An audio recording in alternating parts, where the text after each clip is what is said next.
Na atualização das notícias, o presidente do Senado, Rodrigo Pacheco, disse que o governo Lula vai revogar a medida provisória que remunera a folha de pagamentos de 17 setores da economia brasileira. O Planalto ainda não se manifestou sobre o assunto e, nesse momento, o ministro da Fazenda, Fernando Haddad, está falando, ele está reunido com parlamentares, se reuniu com parlamentares da bancada evangélica.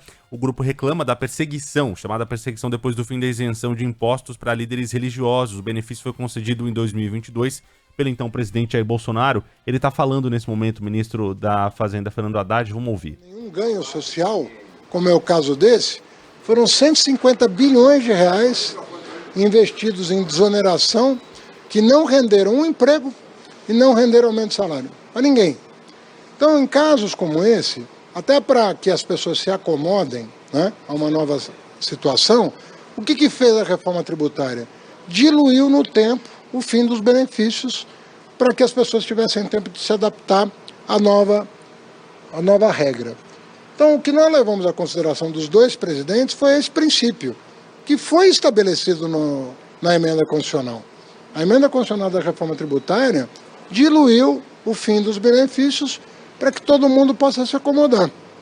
Então, agora nós temos duas reuniões com os líderes das duas casas, Senado e Câmara.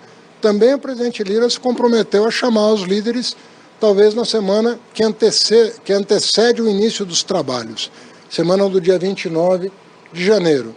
Deve chamar os líderes da Câmara, nós vamos apresentar esse princípio como regra geral, né?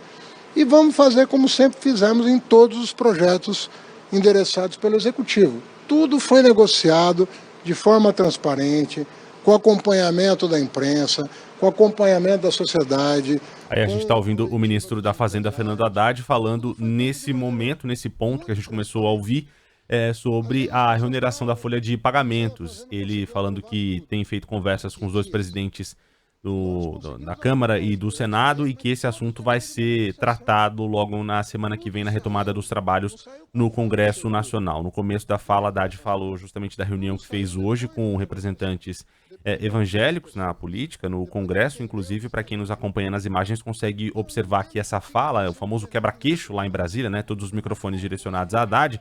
E ao fundo, ali perto do ombro dele, aparece Marcelo Crivella, um representante importante dos evangélicos, deputado federal do Republicanos do Rio de Janeiro, que participou desse encontro também com o ministro da Fazenda, Fernando Haddad. Agora ele responde algumas perguntas dos jornalistas. Nossa equipe em Brasília está lá acompanhando e traz o resumo pra gente aqui ao longo da programação.